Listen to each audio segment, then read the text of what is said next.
took me like 40 minutes to get here. It should not take me that long. Oh my gosh. People were driving. 507, yes. 555. Yeah. I'm usually not actually like physically shaken by driving, but I can't even explain the amount of dumb things people just did on the road. The dumb things. Oh my gosh. Relax. Relax. Did you take the freeway to get here? I did, but I didn't immediately get on it because it's usually faster to like skip the first part of it and get on. Nope. It took me 30 minutes just to get onto the freeway. Oh. Yikes. Yeah, so that's why I texted you lots of dum-dums today. Once I was here and I stopped. Like, you need a back rub? Yeah! A massage would be grand. Those tootsies. Stepping on the brake like, every 5 seconds. Yeah, I feel like, I don't get road rage, but I'm just like, what do you think you're doing? Yeah. Like, that's not how you drive. You're barely on the road. You might as well just drive on the sidewalk. Like, my favorite is when someone's trying to change lanes, but then they stay in the middle of the line waiting to merge in, and it's like, honey, you're not even in a lane. You're just blocking 2 lanes now. Like, no one can move. Oh my gosh. That is my favorite, because then I just give them a look and they already know. And then I just hit them with a smile. Yeah, like blow them a kiss. Yeah. Like, just kidding. Yeah, love you. Like, enough people are probably giving you hate right now. Like, yeah. I don't need to be one of them. Oh my gosh. It was just like, and it was around 5 o'clock, so it was very condensed, but that doesn't mean you don't have to follow the rules of the road. Yes. Doesn't mean you get to do whatever you want. Now imagine rain. I don't drive here when it rains because I know people don't know what they're doing. So basically you just skip out on driving for one whole day in LA. Oh yeah, no, if it's raining, I barely walk. Being a pedestrian is scary. That's true. I'm like, nope. Everyone just loses their marbles. Oh my gosh, it's just water. It's clear. Like, it's fine. Well, I feel like too, because like, for instance, if my car is dirty and it rains, I can't see. Yeah. That's all the dust builds up. It's all the mulch, the dirt. That makes sense. But people the one-ways all around me, every single time it rains, I see multiple people driving the wrong way. And, just look at the signs. I've only done that one whole time. You were in the car, and it was the first time I've ever been pulled over by police. Here. But not here. It was in Arizona. And to my defense, there was no sign. It was just, the only way you could tell is by the parallel parking. It was all one way. Because when you're on a one way, you can park on either side of the road. And that was the one and only time that I've ever made that blunder. I've seen it too often where like people don't just like accidentally stay going the wrong way. They'll like just keep going, and I'm like, what are you doing? That's some confidence right there. That's some stupidity. You're gonna hit someone. Some stupid confidence. Yeah. Like, you've passed confidence into like, what are you doing? Oh my gosh. I don't even think they would know what they're doing at that point. It's like, I'm here. Gotta commit. If safety wasn't involved, sure. This is such a calm episode. I hate to come in so chaotically, but this authenticity here is where I'm at right now. I know in the next segment you can be like, and today. Yeah, turn on my Zen voice for my own sake. Your inner yogi. Hello, everyone. I love sleep, cuddles, and face masks. What about you for my alone time? But for real. Yeah, maybe it'll be good to have a Zen episode because, my gosh. A shower thought I had recently? Do tell. Distract me. I don't know your history with the Rainforest Cafe, but what happened to those? Like, I don't see Rainforest Cafes anymore. Okay, I've never gone to one. You're not missing out. I have Really? a history. Okay, I'll tell you my impression, Okay. even though I've never... I just remember as a kid, the commercials looked so cool. And the kids looked so happy, and I'm like, wow, that's so cool. Like, you get to eat in, like, the rainforest, and the food looked good as a child. I'm like, it looks like fun. But there wasn't one close to me, and it looked like an elevated Chuck E. Cheese, and I had a true deep fear of Chuck E. Cheese, so I didn't go there often because he traumatized me. That's for all.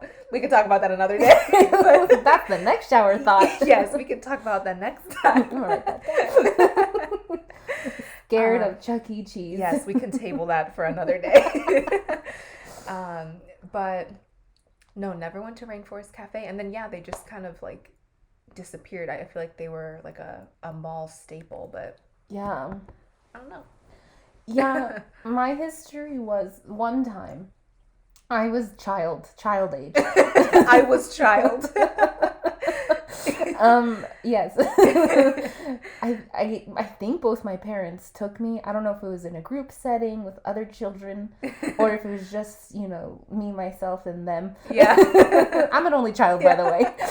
So I spent a lot of time with my parents.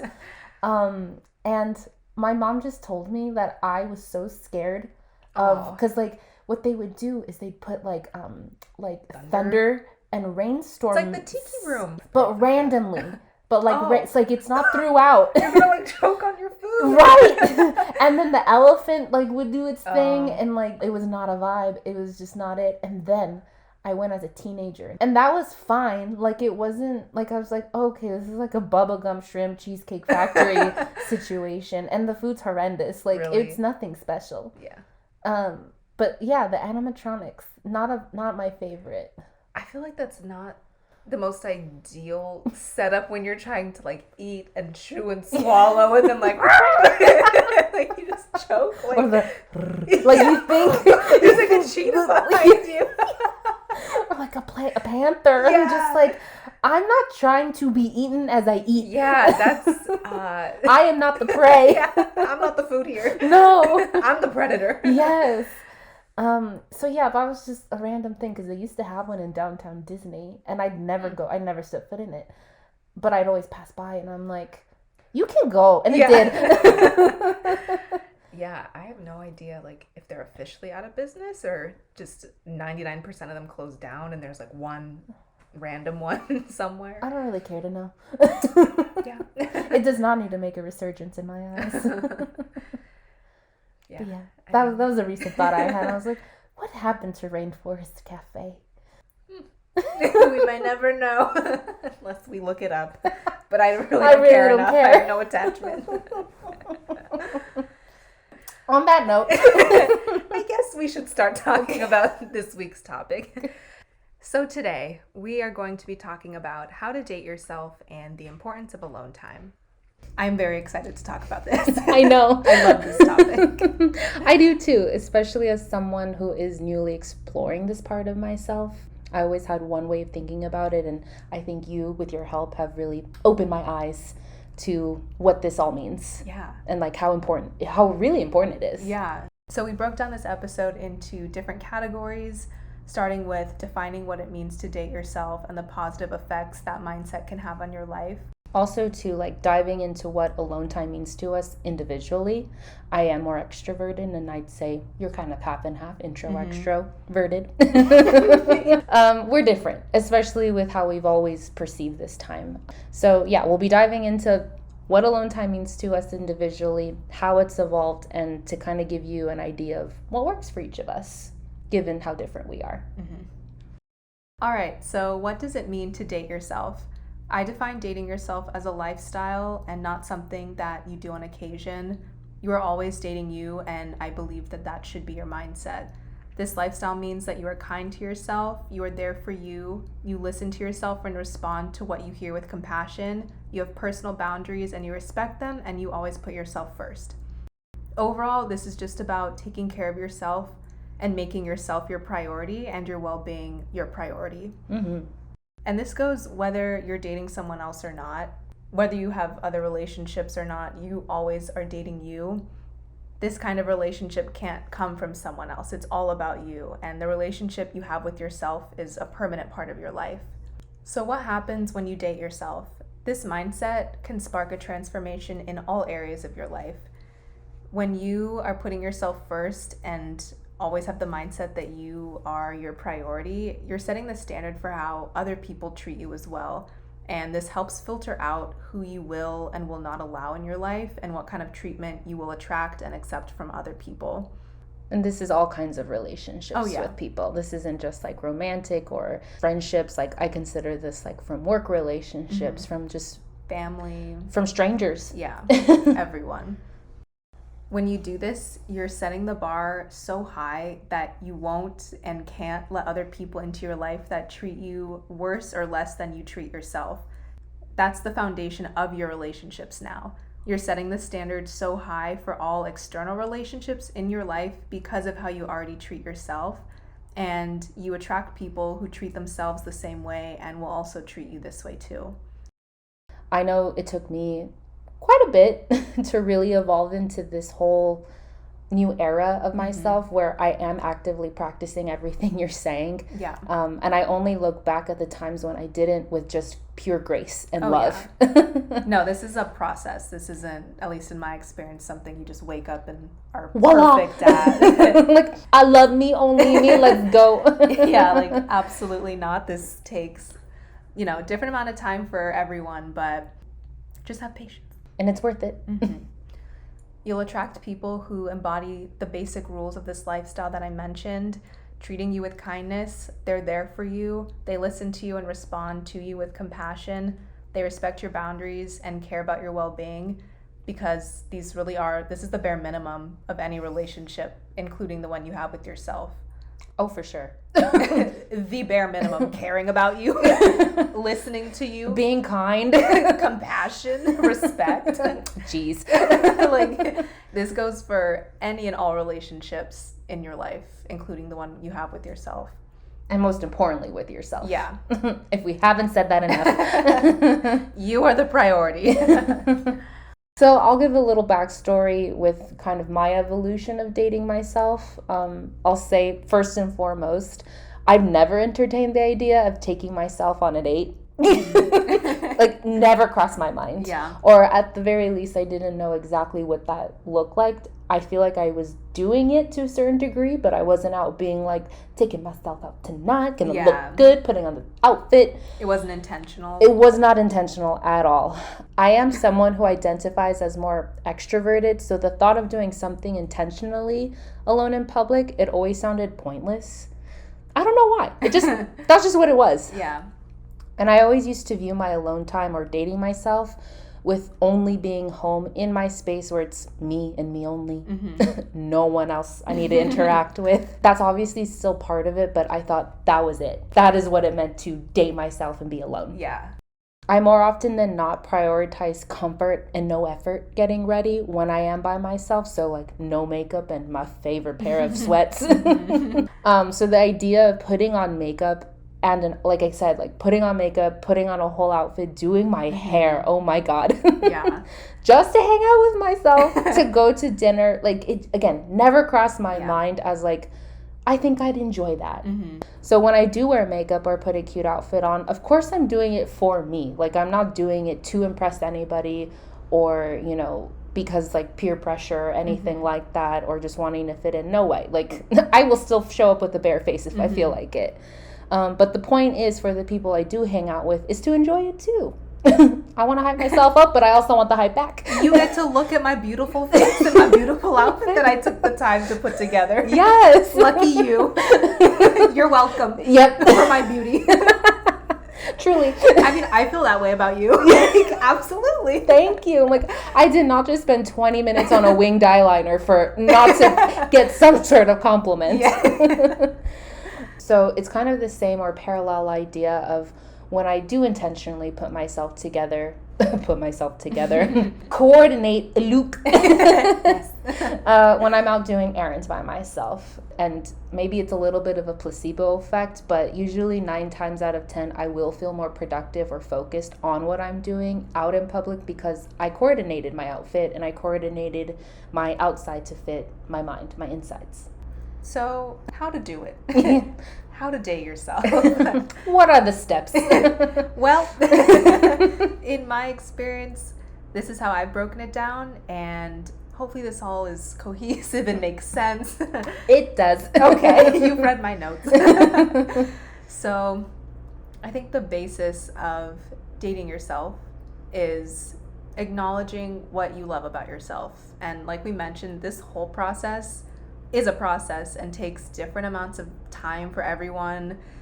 This is not some overnight transformation, but with time, being comfortable loving yourself, you deserve that. Everyone deserves to feel that on their own time. So acknowledging what you love about yourself. There should be no shame in loving anything and everything about you, especially as women. So often you see it where it's like we're told you should like yourself, but not too much. There's always like a cap. Otherwise, you're too into yourself, or people find it annoying or intimidating that you're really confident, or you know you're beautiful, or you know you're smart. Like, why is that annoying? Yep. Or the opposite. And it's like, oh, you're too quiet. You can be pushed aside, or you could be taken advantage of because you're seen as weak because you don't say enough. Exactly. But then you do say it, more, and it's like, oh, she needs to be quiet. Like, she's too bossy and annoying. Exactly. So I think that's really unfair, and it's just way too common, and that just shouldn't be the case. Yeah. So removing that societal stigma definitely helps with shifting this mindset into being all about you. Yeah, and not feeling ashamed or that you need to be quiet and hidden in the corner. Or too loud and too confident. Yeah, absolutely. Why not think about all the things that you love about yourself? This idea of daydreaming about you the way you would about someone else that you love, and being comfortable with that, and just naturally in any moment thinking, wow, I'm amazing. Wow, I really love that thing about me, or I look beautiful today. I really love how I completed that project. I just feel good today. Like, whatever it is, any kind of positive thing about you, physical, mental, emotional, just whatever it is in the moment, being aware of those thoughts and letting yourself have those thoughts and feeling dreamy about the things that you love about yourself. And also, like, actually believing it. Because it's one thing to, run it through your brain and kind of go through those motions and that script, if you will, through your head. But actually deeply rooted believing in it is a whole other game. Yeah, truly feeling it and letting those thoughts sink into your mind and your body and really feeling it. And not just saying it on a surface level. Yes. I feel like it could really be super meditative in a way that's like, oh, this is part of my daily routine. This is part of my daily life, and no one can change that. And you don't have to shout these things from the rooftop unless you want to, and there's nothing wrong with that either, but this can very much be an internal part of your day-to-day life. And acknowledging these strengths or positive traits that you like about yourself, that doesn't take away from anyone else's or mean that anyone else is less than you or that you're better than anyone. This has nothing to do with other people or being competitive. There's no comparison here. This is all about your qualities, who you are, and that never takes away from other people being just as incredible or beautiful or smart as you are in their own way.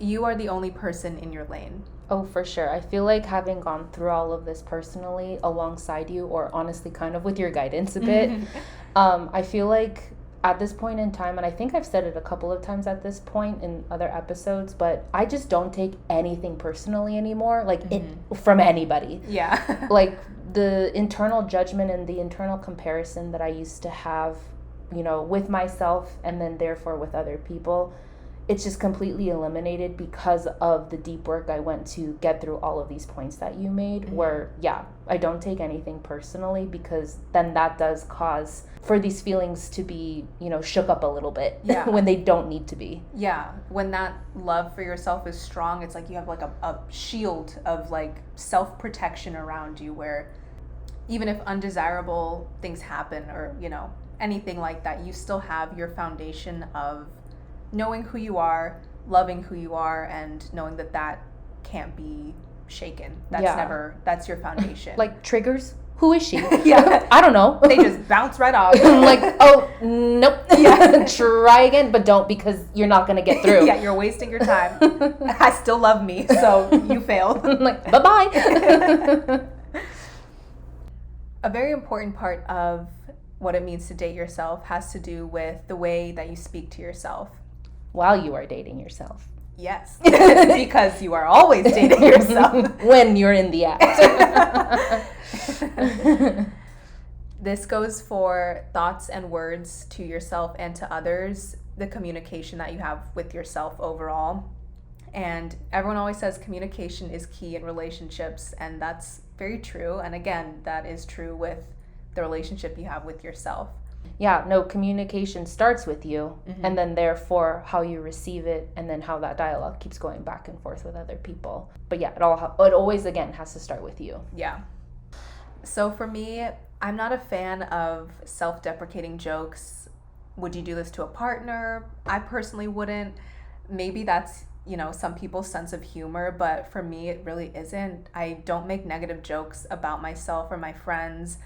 Oftentimes, jokes have truth to them, and they come from a sensitive place or an insecure place as a way to mask it instead of acknowledging and healing whatever you're actually feeling. And when it comes to making those jokes about myself, I know not to do it for, obviously my own reasons, but for other people, I don't know if my joke is actually going to really hit them deep, and they're not going to take it as a lighthearted joke. So for me, that's just like a nah.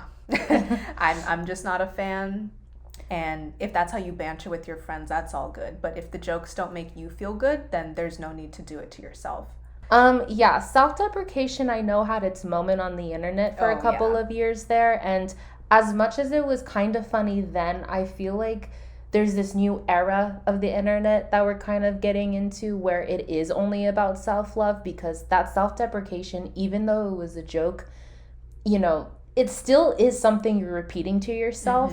And if what you are repeating to yourself, as we say, isn't all love and goodness, you're going to start to believe in those negative traits. Yeah.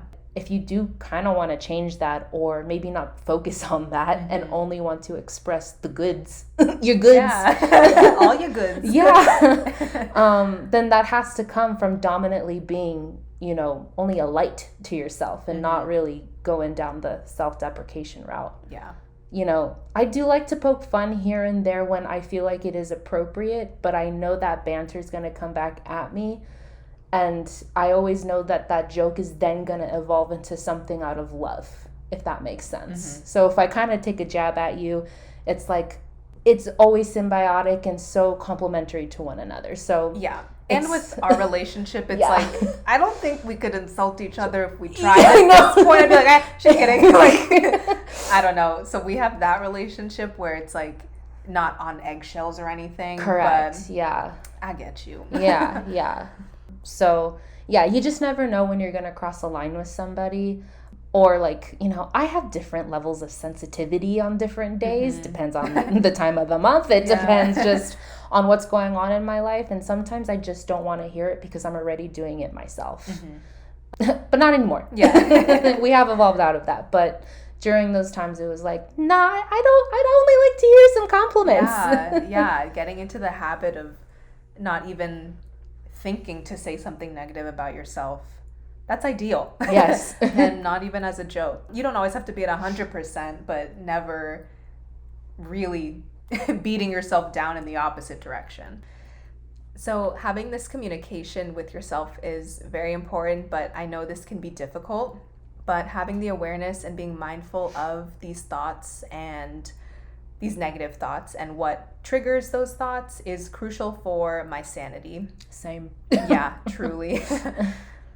Catching these negative and anxious thoughts before they sink too deep down into my mind and knowing how to flip them into something positive, that's number one. That's the trick. Yep. If something starts to creep in, I am aware of it and I can say, no. Here's what we're not going to do today, brain.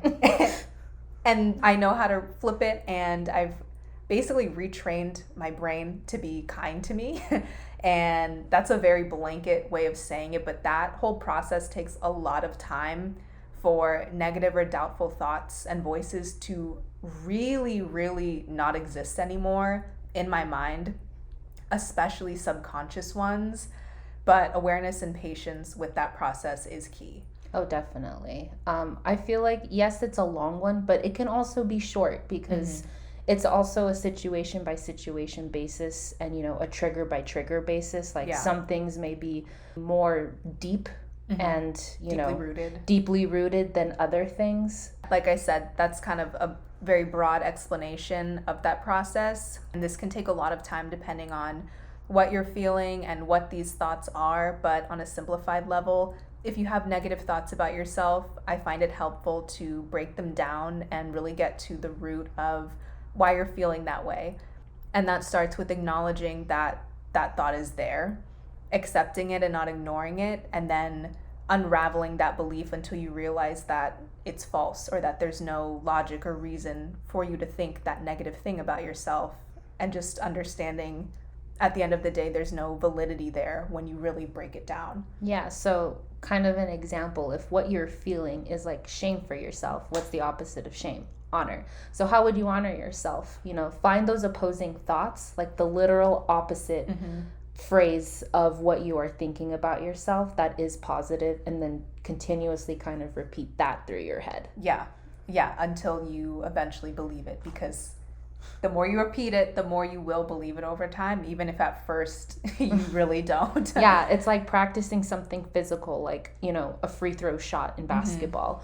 You know, the more and more you practice it physically, the more and more you're going to get it down and be more consistent with actually making that shot. Yeah. And it's the same thing with visualizing you doing it. The more and more you visualize making it, the more and more it's most likely going to happen because you've thought about it so much. Yeah, it's like muscle memory. Your brain literally has muscle memory the same way your physical body does. Yep. You mentally have muscle memory when you're retraining the way that you talk to yourself and the thoughts that you have. So repetition and patience, because that can take a while, but maybe for you it happens overnight and that's great. For me, no. Again, but more power to you. Again, more things, you know, certain deep-rooted things took longer than, you know, more surface level things. So it honestly kind of just depends on, you know, trigger by trigger, situation by situation basis of what it all is. Yeah. I believe we should all be complimenting ourselves often and accepting it, either out loud or in your head, but practicing this to the point where it doesn't feel uncomfortable or like you're joking. And I truly mean all the time. Yeah. Like all the time with anything. It can be small, quote, small things, big things, just being very aware of yourself and little things that you feel like you should compliment yourself on. Yeah, I feel like, honestly, that is what took the shortest amount of time, is it feeling like a joke to it actually coming into it being the truth.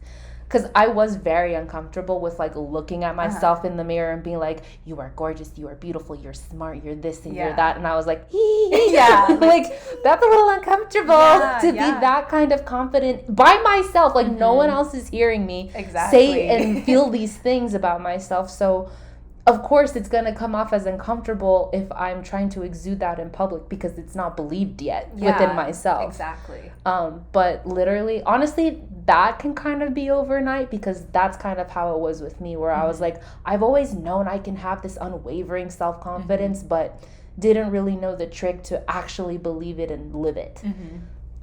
Yeah, no, like, why would you not speak to yourself that way? Not thinking about society and why it is difficult sometimes to get to that point, or why it was ingrained in you in the first place to take it as a joke. Exactly. That's a whole other deep dive of ridiculousness. But taking that out of what we're talking about here, that should be easy, that should be natural, and just come to you at all times, with physical things, with mental things, all day, every day.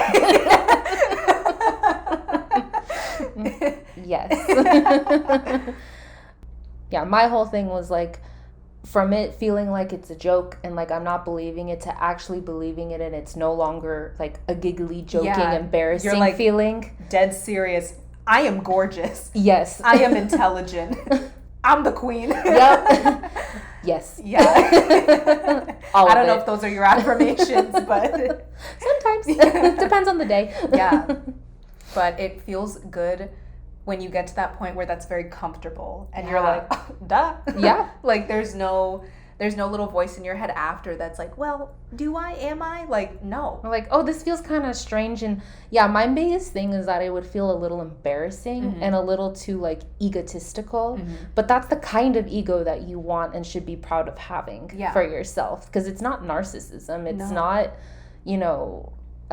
trying to be better than everybody else. Because remember, you're in your own lane. There's no comparison here. Yeah. You are... It. There's just you. Period. Yeah.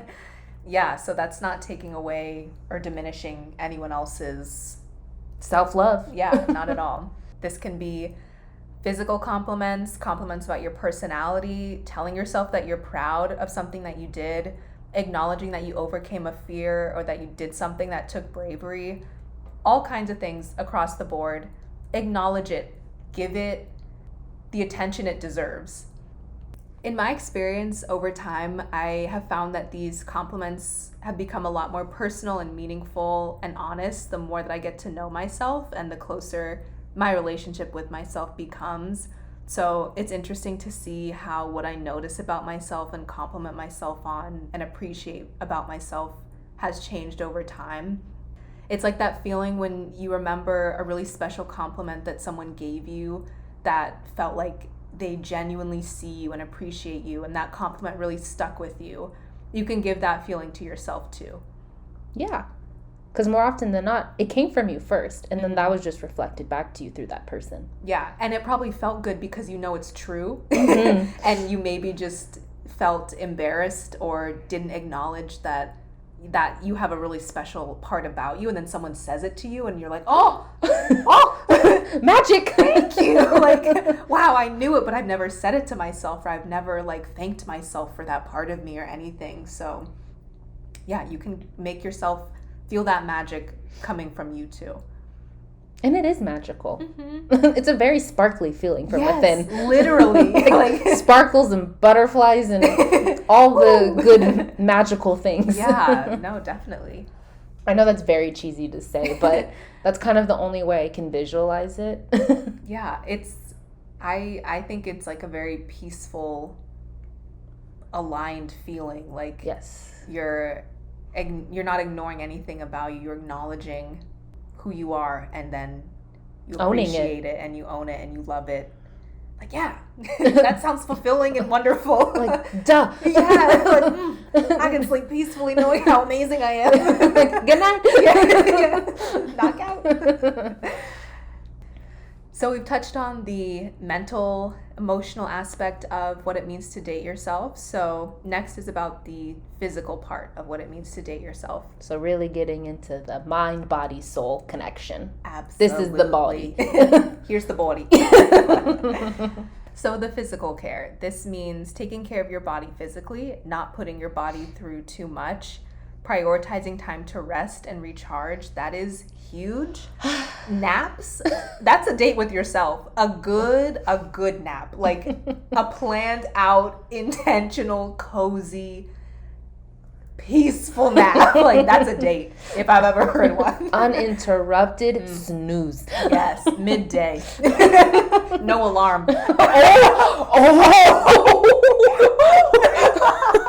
I was gonna say no snooze button, but dang, no alarm to begin with. If you're feeling crazy. I love it. Yeah. Along with those naps, I recommend creating a bedtime and a sleep routine.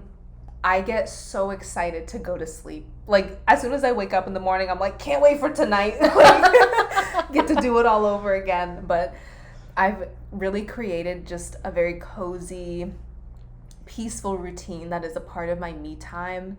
And it's just a way to show myself extra care at the end of the day. I love bubble baths. I feel like everyone kind of knows this. I feel like I talk about it a lot. You do, because when you don't answer my FaceTimes, you're like, just got out of the bath. And I was like, oh, my bad for even disturbing that. I'm like, I was in the suds with my lavender and my eucalyptus. A whole plant in your shower. Yes. Oh my gosh. 10 out of 10 recommend the like hanging eucalyptus lavender for your shower. So nice.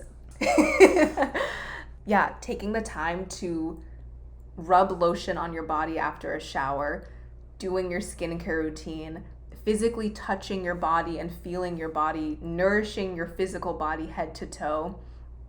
Very important. Love all of that. And that can be passive, but I think it shouldn't be. It should have intention and care, and you should be present while you're doing that, because that is an intimate act of love that you're doing with yourself that should be paid attention to. Yeah. Yeah, another part of my night routine, having my favorite candle or my signature home scent that really relaxes me, just having like my favorite candle be lit up at night.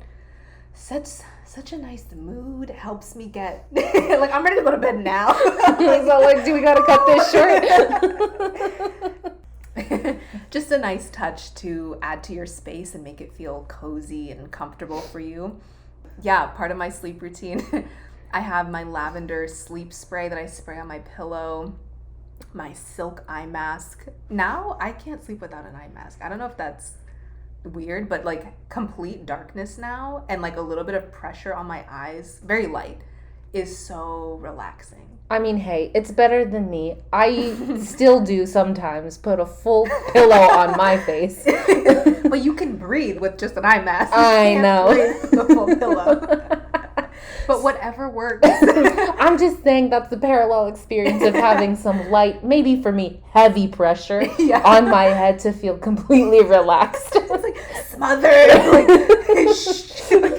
honestly, to get a child to like stop wiggling, like just hold him in a blanket, like me. The more pressure I have, like just cuddling myself with like a burrito blanket situation. Oh, and then like that nice suffocation of the pillow over my face. It's like, oh yes, like the pressure feels so good and so nice. Have you ever tried like a weighted blanket? No, because it's hot and I run hot when I sleep. I don't know what it is. So I think I'll just sweat it out, and that's okay. Too much. Okay. I've never tried one, so I didn't know. Me neither. Yeah. Also, reading or meditating before bed, having meditation music on or like an actual verbal meditation on while I sleep, a little melatonin, I'm out. Out like a light. I sleep so peacefully. I'm like lost in it. I'm like, where was I going? Like I'm in it now. Yeah. Good night. My like night routine is a big part of my self-love care and it's like a date. not you know, when we talk about dating yourself, it doesn't have to be like a date in the traditional way that we think of, like a sit down time. It's kind of like these things, like I do these things throughout my night. Like I know when the sun is setting, I've made dinner, I'm running the bath, like, you know, finishing up my things that I've done during the day. And this routine kind of flows until I'm literally in bed, ready to go to sleep. And I love that feeling. I love that routine of peacefully easing myself out of the day. Like we said, it's a lifestyle. Yeah. When it comes to the physical body, this also includes exercise and finding some kind of exercise that you like, that excites you and feels like a gift to yourself and not like something you're dreading. Because or like it's work, I have to do this to be healthy. Yeah, like that's awful. I used to like go to the gym and run on the treadmill, and I hate that. Like I'm not a treadmill kind of girl. Like I don't like the gym. I have other kinds of workouts like yoga and dance that don't feel like workouts to me, where I'm like, this is lovely. I'm not like, I hate it here. Remember when we used to do buddy personal training? Oh my gosh. Look, I loved it that I did it with you, but like you said, like the gym setting, I'm fine with it. But I'm also not, because of who and the just where we did it at was just not the right environment for us. It was uncomfortable. Yeah. Like we got swollen real cute, but like I 10 out of 10 recommend if you do like that. Like it does work, obviously, and we stuck with it. Yeah. It was a good regimen to have freshman year of college. Yeah. But the environment itself was definitely like not it for me. Yeah, and that's very important because that's part of your you time, and you should be comfortable and enjoying the experience and not feeling creeped on or uncomfortable in any way. So yeah, finding what kind of exercise works for you and being excited for that is a great way to treat your body. Yeah. I personally love having an at-home spin bike. I love it. For me, it really is just the time I get to hop on whenever I want instead of having to be dedicated to a certain time to make it to class. That was always fine, and I'll still go do that if I am craving an in-person experience, but having that at-home experience, I feel like really best suits me. Yeah. In terms of that exercise. Okay, now I'll kind of get into what I have evolved into that makes the experience of being alone or dating myself been really fulfilling for me at this point in my life. Will kind of mention what I do as well, same as Jackie did before right now, that I've actually had a lot of fun figuring out for myself, and then kind of get into what I may want to incorporate later down the line when I feel ready. Yeah. Good and ready. Love it. We love a journey on this channel. We are millennials. All right. We love a journey on this podcast. Okay. Growth. Accountability. Sustained stability. But actually, yeah, see, like, that's the kind of, okay, there, right example. That's the kind of self-deprecation I'm talking about, is like, it's all truth, and I may kind of poke fun of it with my tone. Yeah. But it's all true, and I'll always go back to, but that's the truth. Yeah. I feel like I'm not actually, like, making fun of myself. Like, I mean it.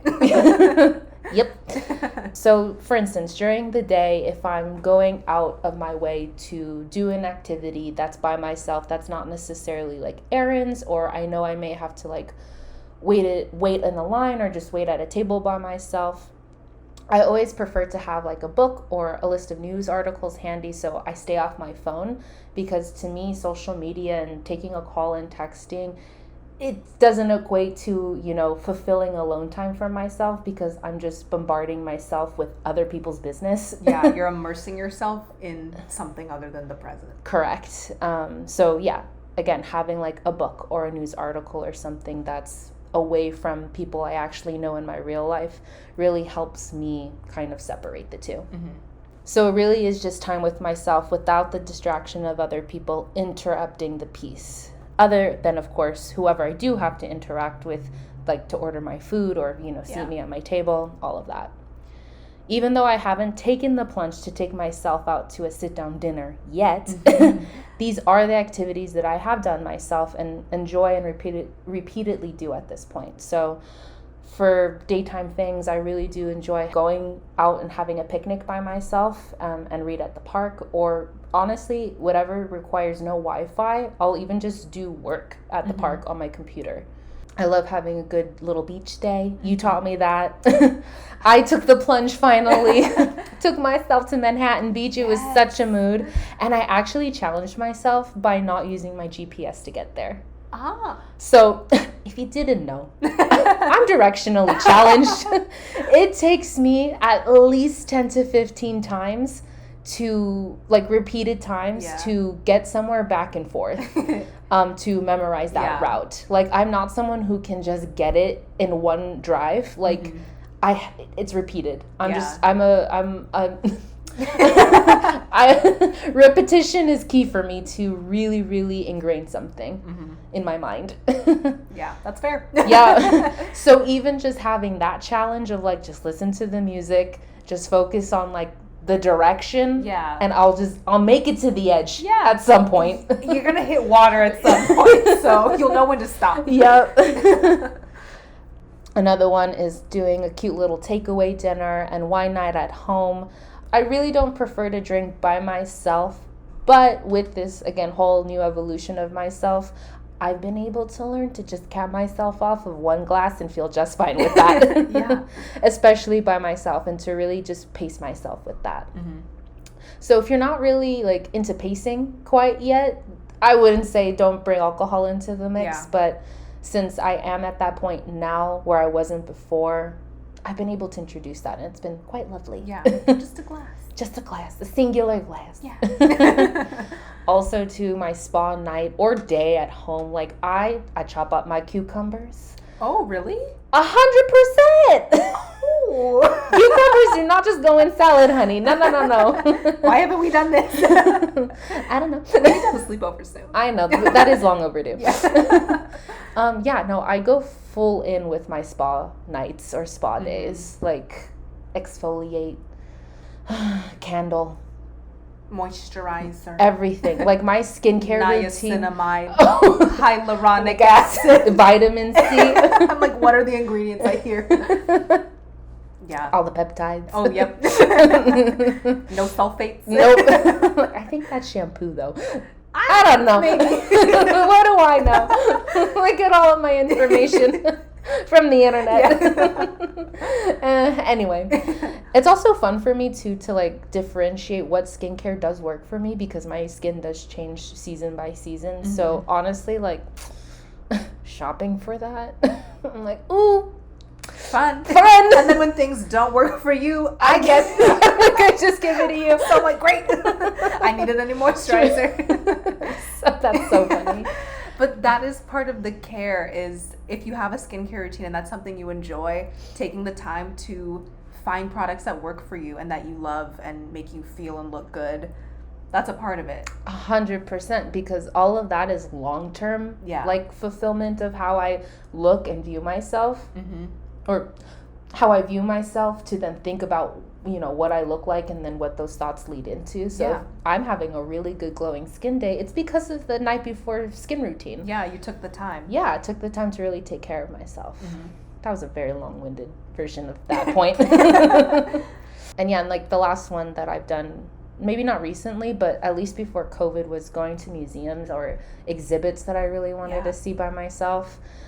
Yeah, again, haven't really done it pre or post, lockdown times, I guess.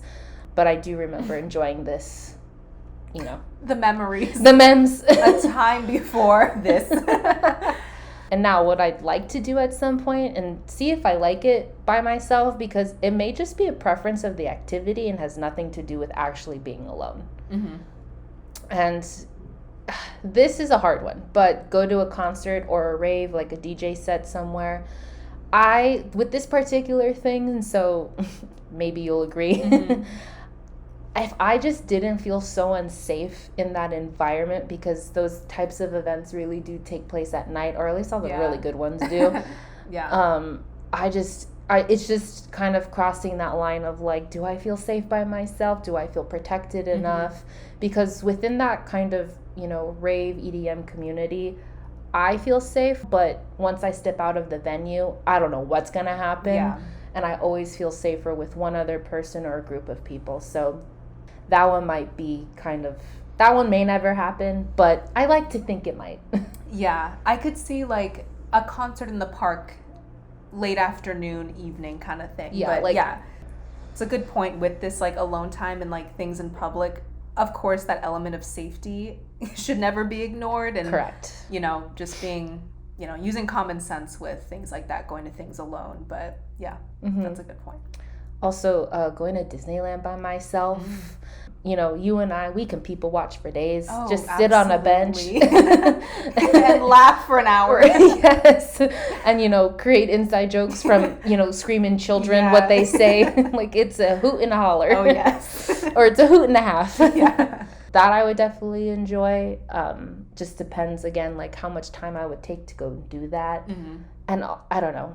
I just really associate Disneyland with you. Yeah. And so it's like, I feel like I'd be cheating. Like I'd be cheating on you. I see you posted a picture and I call you immediately like, excuse me. Like, where are you? Yeah. What do you think you're doing?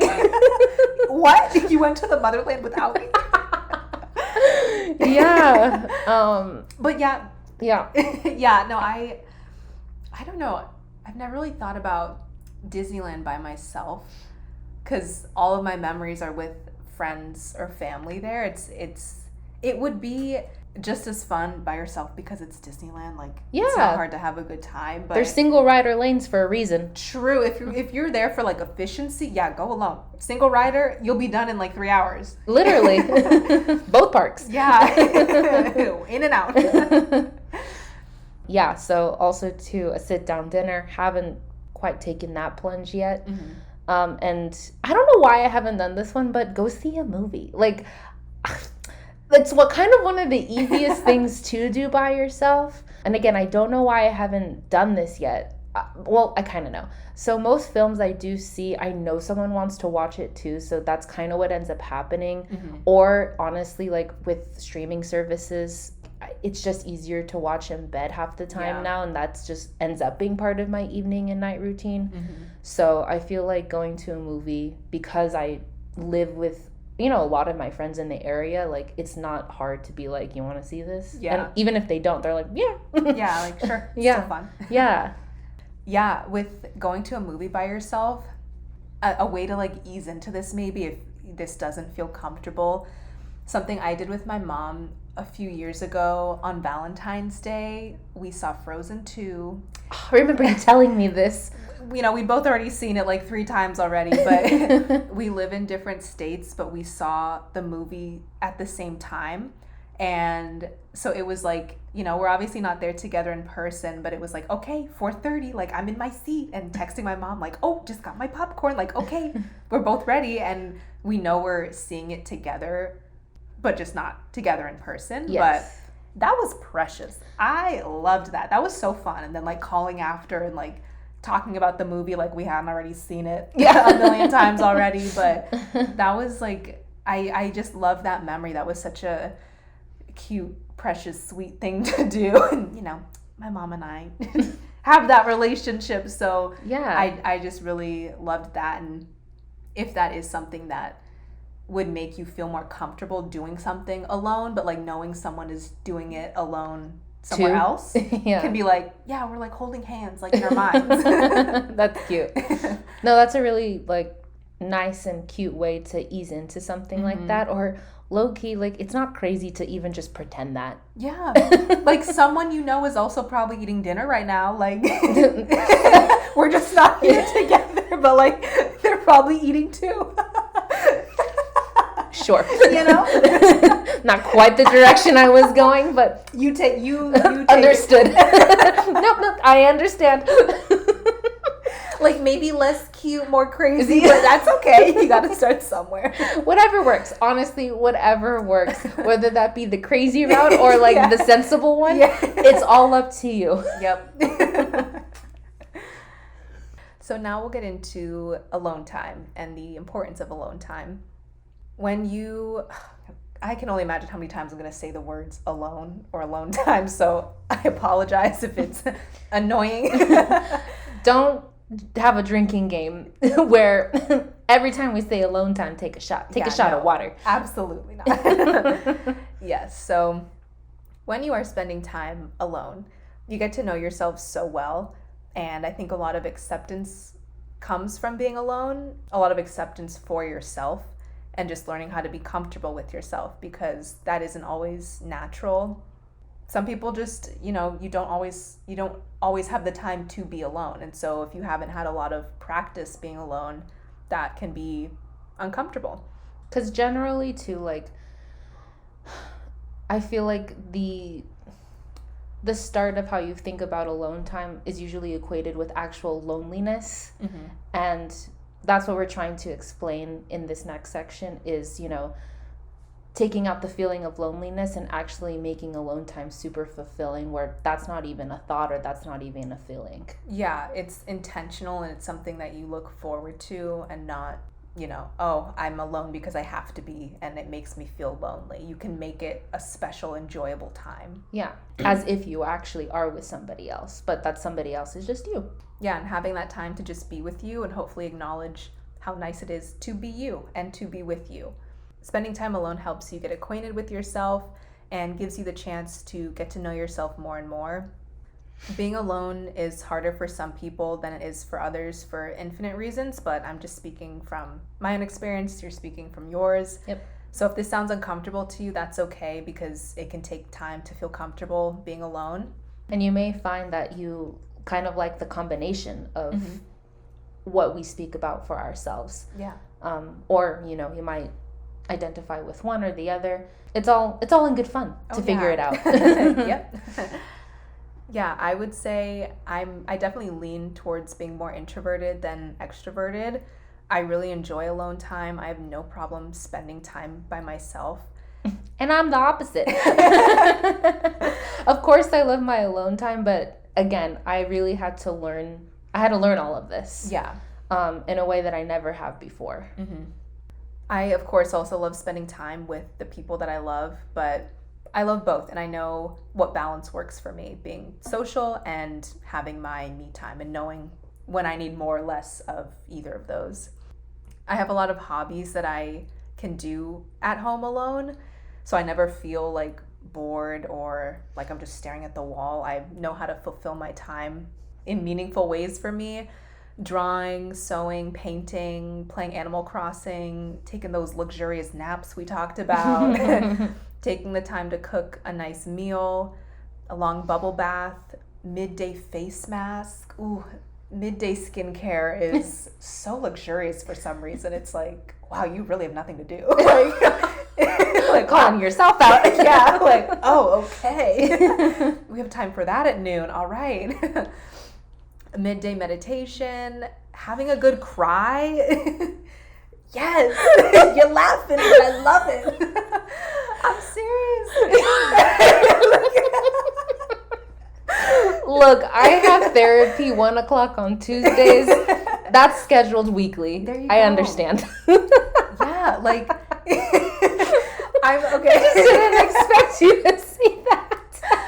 There are some times. You still surprise me to this day.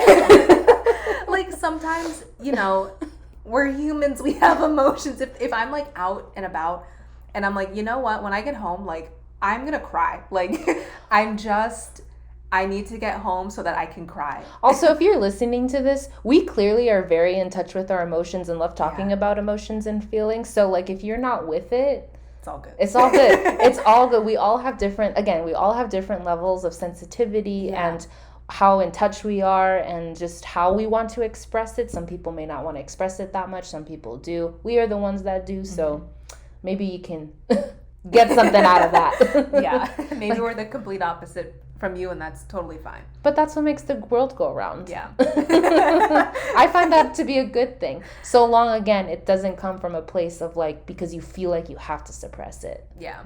I had to learn that. That's coming from experience.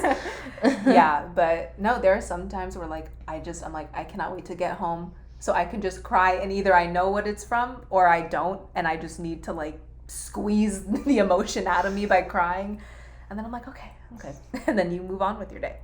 Yeah, I used to act as a kid in my theater days. The theater. The theater. So I can cry on command, but, you know, not the same. Yeah. I don't think I can. You can't?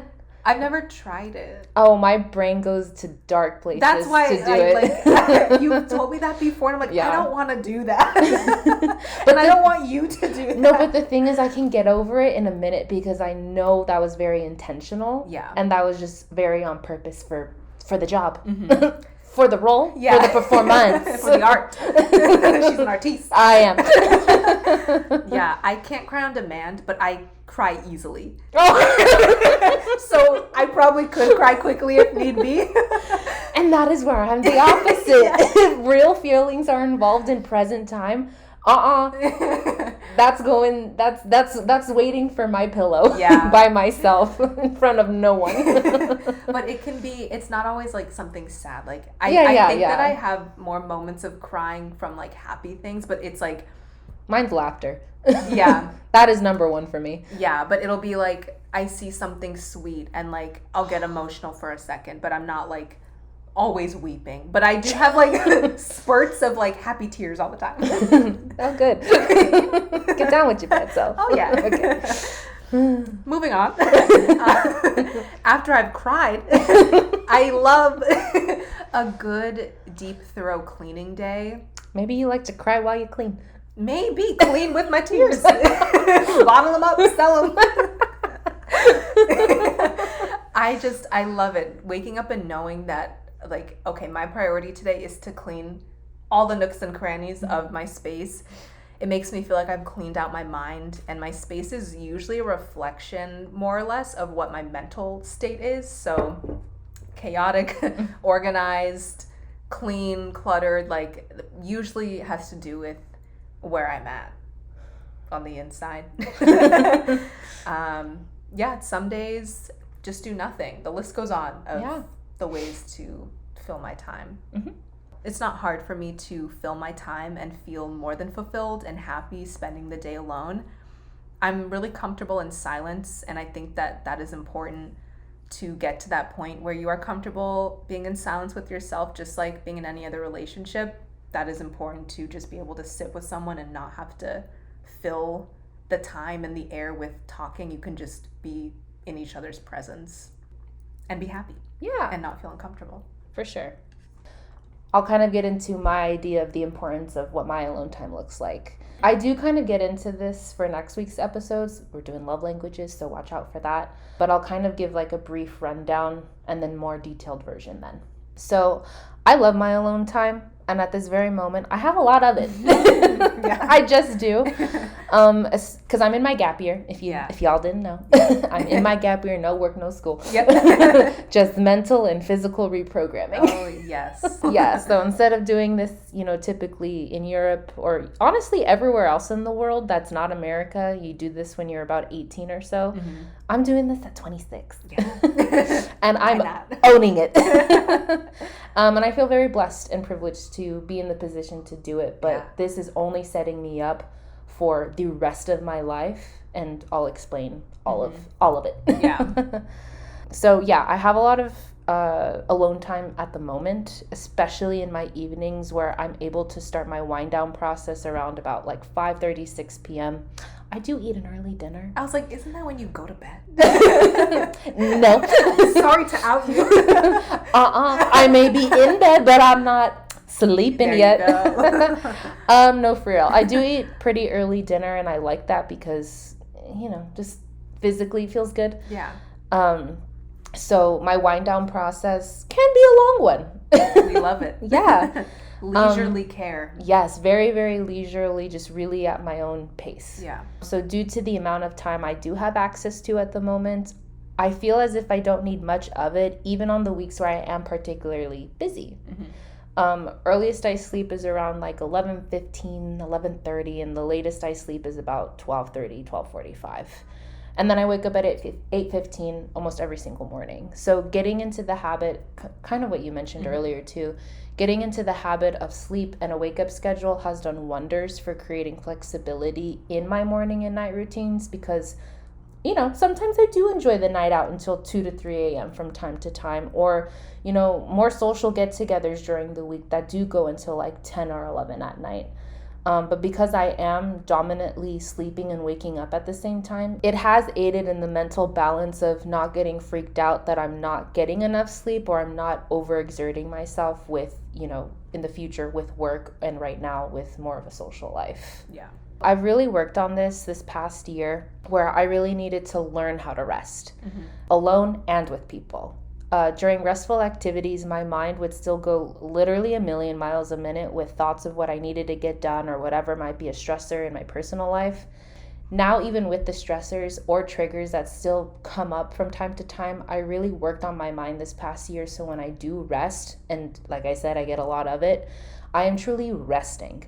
Whatever I'm consuming, whether that's like a TV show, a film, or, whatever I'm doing, like if I'm putting on my makeup, doing my hair, I am truly letting my mind just soak in that activity or soak in that content that I'm consuming. I figured out various ways that work for me to let my thoughts subside while I needed a mental break from what I was working on, present and in the future. Yeah, I think that's a skill, and that's something I've been trying to be more mindful of also, is being present in everything that you're doing. And I think we've talked about this like every task that you're doing it because you're doing that task. You're not doing the dishes so that you can go to bed. You're doing the dishes to do the dishes. Mm-hmm. And everything is intentional and is being focused on in that time, in that present moment. And you're not thinking about, well, while I'm doing this, I'm already like 10 minutes down the line in my head.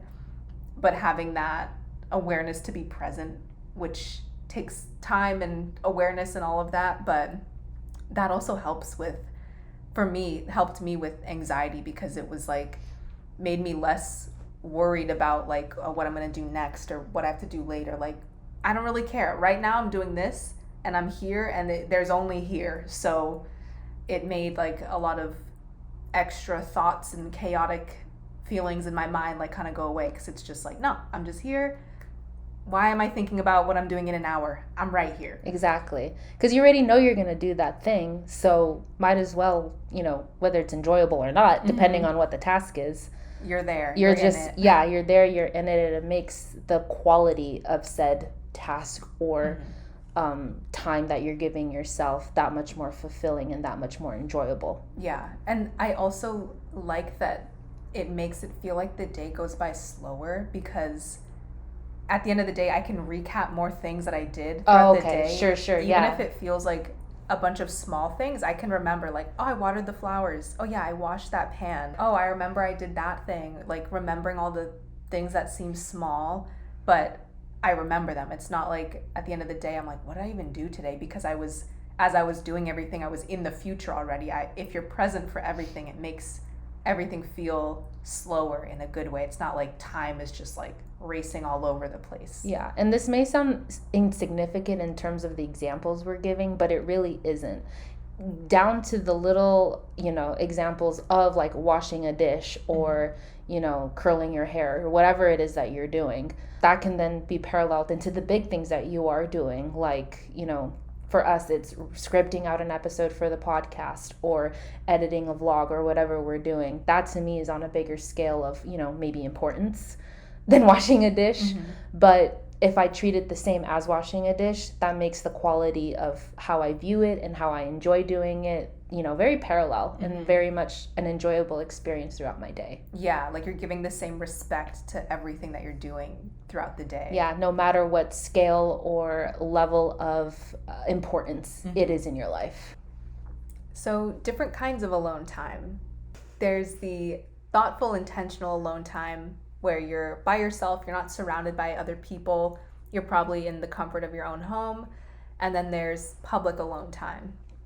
And I like being in public and seeing that other people are around me, but knowing that I don't have to interact with them. I just like knowing that they're there. Mm-hmm. And I still feel social without having to be social.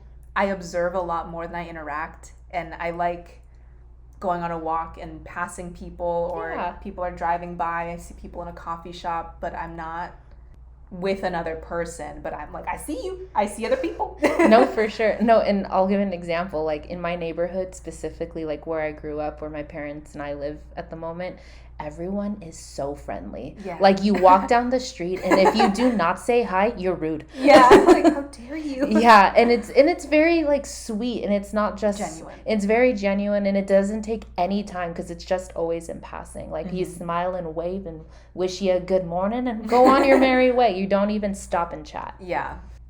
Yeah. And I get that same feeling from living in a city. I love living in a city. I love the noise. I feel like it's a love it or hate it kind of thing, but I like that I never feel completely isolated because I hear cars, I hear music, people laughing outside, and that to me is comforting. And again, it's like I'm in the comfort of my own space, but right outside my little bubble is the whole world. Yeah. And I like that separation, but also that closeness. Well, you're assigning that kind of meaning to it. Yeah. So it is also to the meaning you assign to all of these different examples we're spewing out. Yeah. So yeah, that's all person to person, but that's how I feel. Yeah. Same. Yeah. Currently, I do live with my parents, and our neighborhood in particular is dead quiet. It is Silence Town, USA. And kind of dark. And very dark. Don't get any ideas. Yeah. So actually living with my parents now, other than like I just genuinely like living with them at this point in my life, it's really nice to just know that they are just across the hall and I am not alone in that sense. Yeah. So I know with you, being alone in the city is kind of parallel to me alone in my neighborhood, quiet neighborhood with my parents. Yeah. So you can really find these examples in different ways and try to see the positive, or try to see, okay, well, if this is this way and this is my situation with how I'm living, then I have it pretty good. Yeah, definitely. I think everyone should try eating out alone and just sitting there, not being on your phone the whole time, and just people watching and observing your surroundings. A lot of resistance to this comes from feeling like people are looking at you or gonna think that you're weird for being out in public by yourself or sitting down and eating at a restaurant, which is usually a social thing to do. But honestly, no one is looking at you. When you go out, are you looking at other people? No. Everyone's worried about themselves.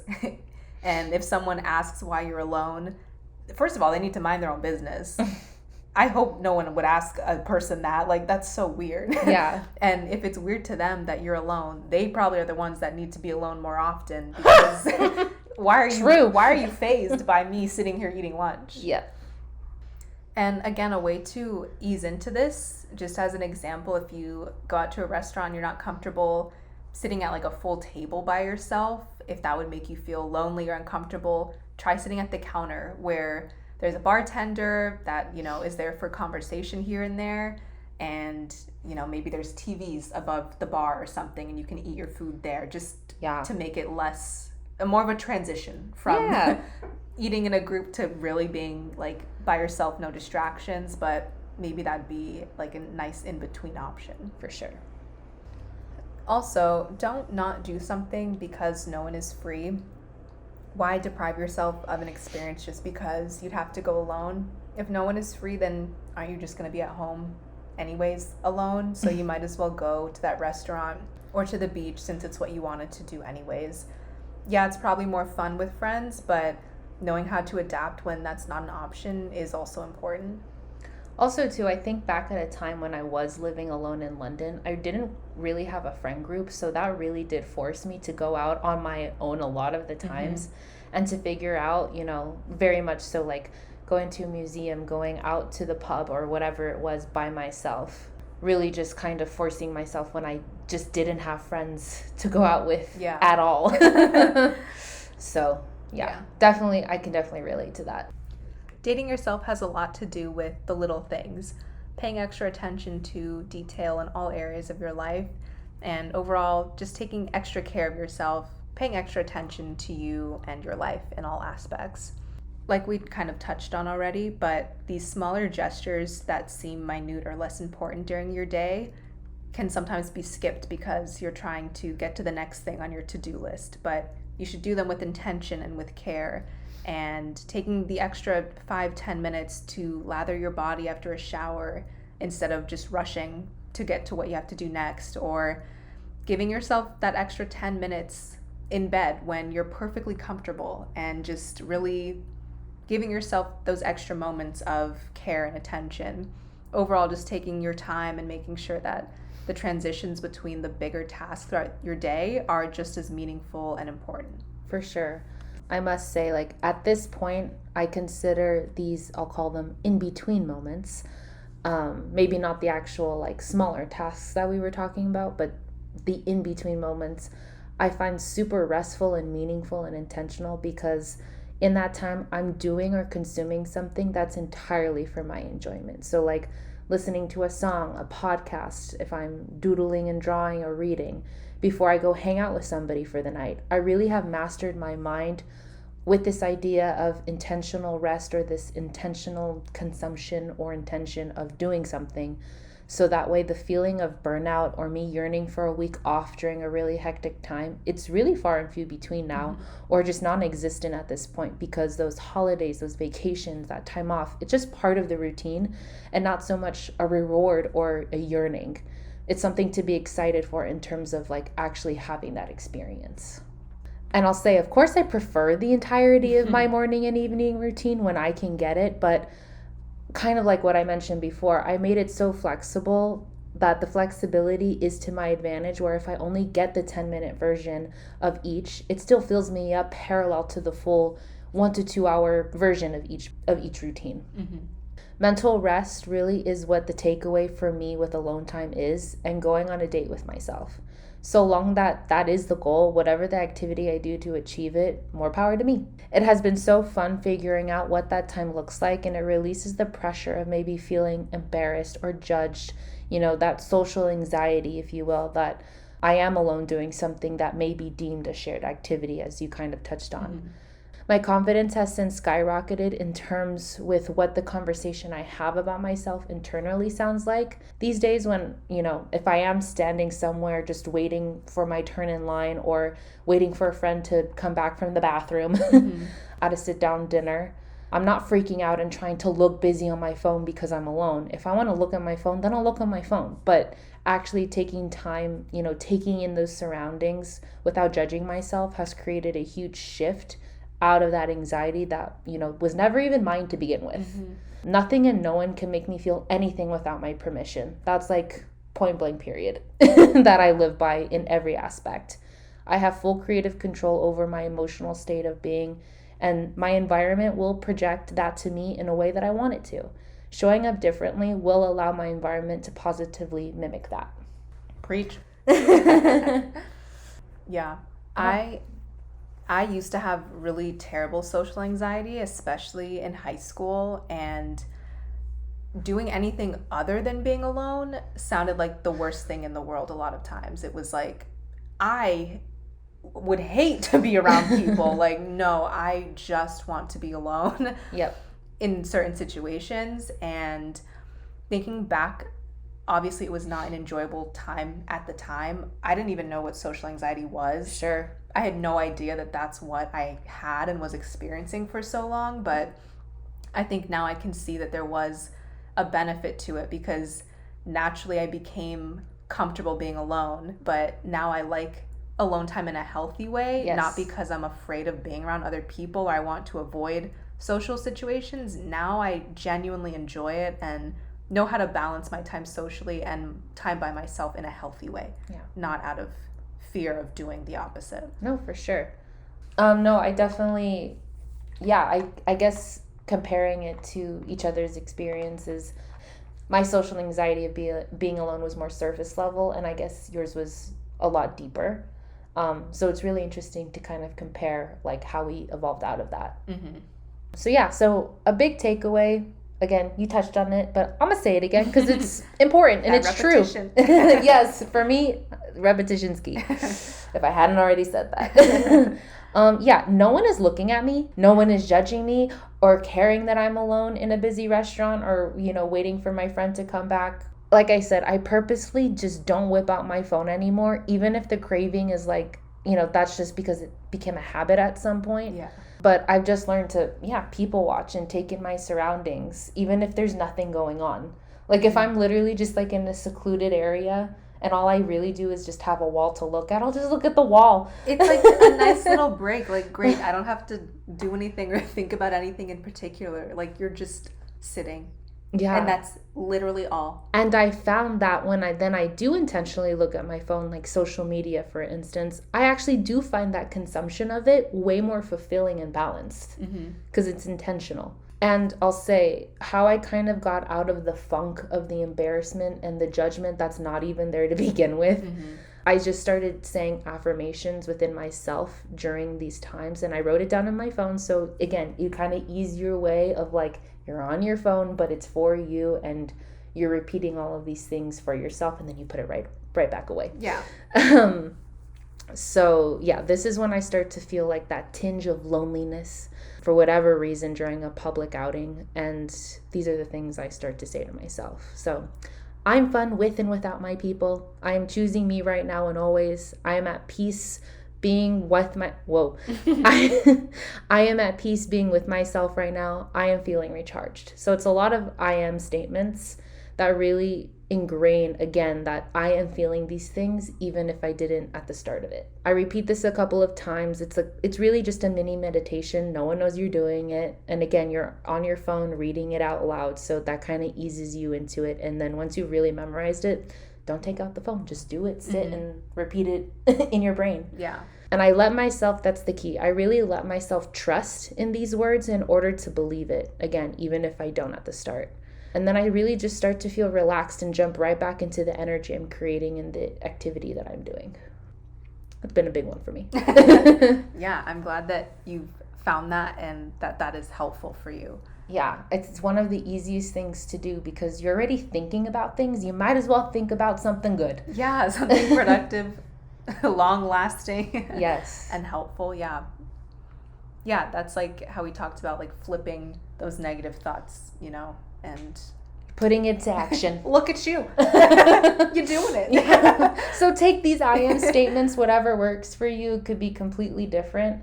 And see if that works for you. I mean, again, it goes back to how, like, when you look at yourself in the mirror and say, I am beautiful, you know, this is so what's great about yourself. These are things that you can do in the moment as you're feeling maybe these negative things to flip it and turn it into a positive. And the last rule, I guess I'll say, for how to date yourself is to know that you don't have to have an occasion to treat yourself. Like I said, this is your lifestyle now. All day, every day, you are dating you. And you can treat yourself with material things. You deserve it. You know, obviously don't bankrupt yourself, but if you can afford something, like there's a limit. Yeah, like treating yourself and like putting yourself into debt that will later hurt you.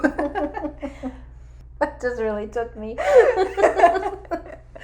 I have nothing to say on that. Treating yourself within reason. Balance. It's all about balance. Of course. But if you can afford something that you really want and is special to you, then treat yourself and buy it. Why not? Yeah. Or, you know, if you're saving up for something, you've taken the time to save up for something, and it's not going to completely derail, you know, your everyday today expenses.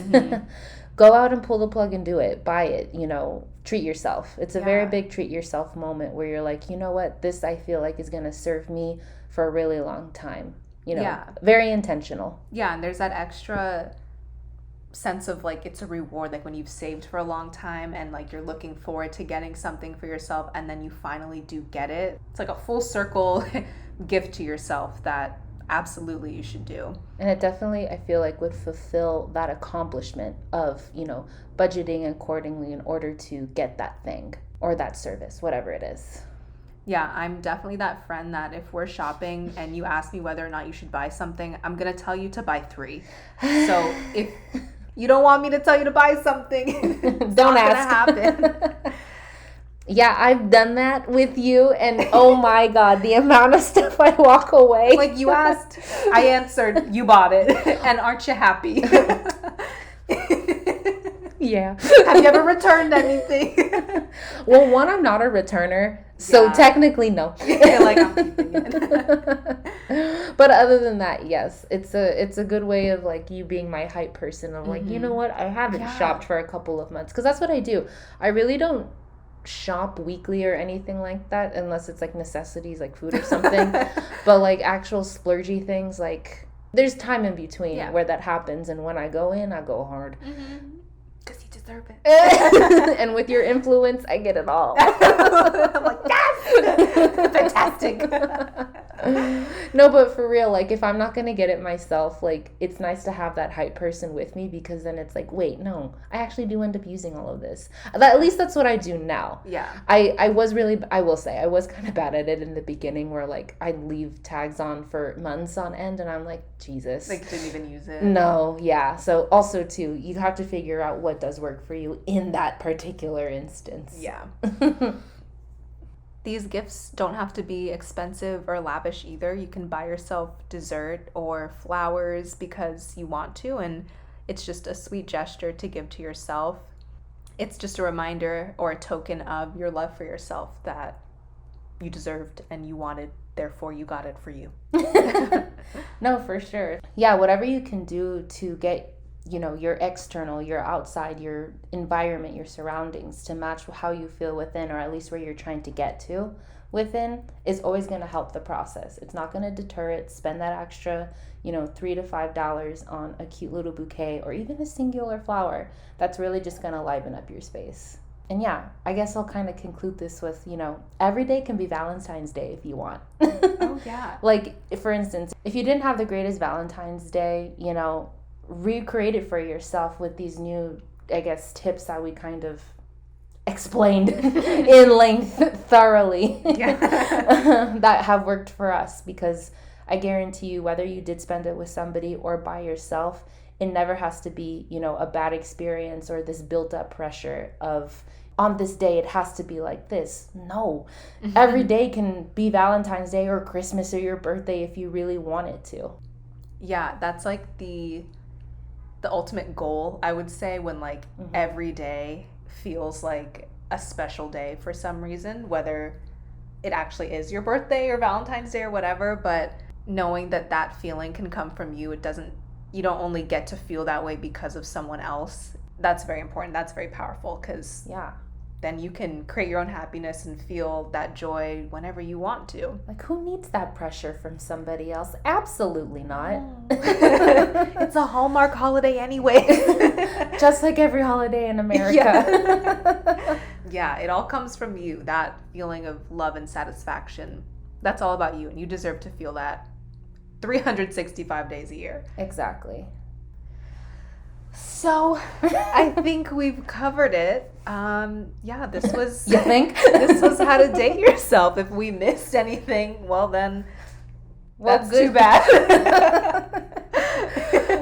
I love going through this topic with you, especially because I know this is kind of like your bread and butter. I love this. I love loving me. I love loving you too. I love loving you. I love. Yeah, all of this is like my whole lifestyle now. I love it. No, seriously. I swear, this has really implemented deep in a way that I've never experienced before. And it's only bettered my relationships with people, romantically, platonically, family. It's really made me be able to distinct what I'm available for in terms of, how I'm treating myself, how I want to be. It's really just honestly diving into that saying of treat yourself how you would treat others, how you would treat yourself. Yeah, treat others how you want to be treated. Yeah. And really, this is just kind of the deep dive into that particular statement with always putting you first. And I love that. Yeah. So thanks for listening. We love you. We love us. And you should love you too. On that note, see you on the next one. Bye. Bye-bye.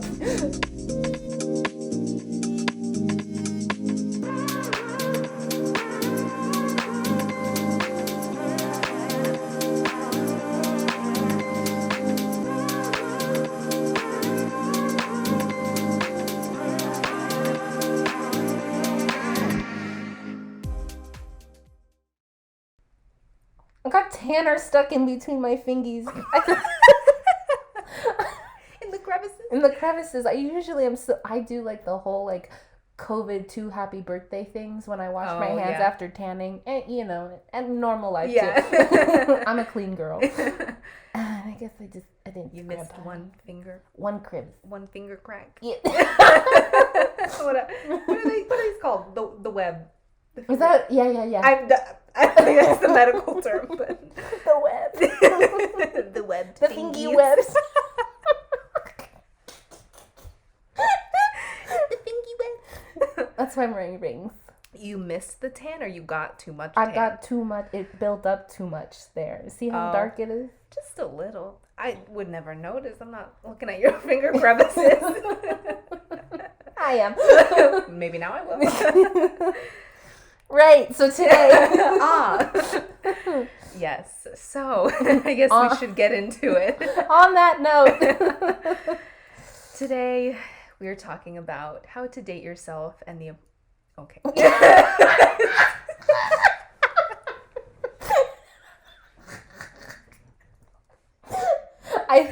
we progressively record, you become more and more like me, stumbling over your words, mispronouncing words. Burps. Oh, right. And not currently, but like, in the past. The last recording. Yes. Okay. I'm just going to do one clean, long take of that, and then we know we got it. Because I feel like it was like, I didn't get that, but okay. I felt like the quiver of laughter coming up. Like, are they crying? All right. So today, we are going to be talking about...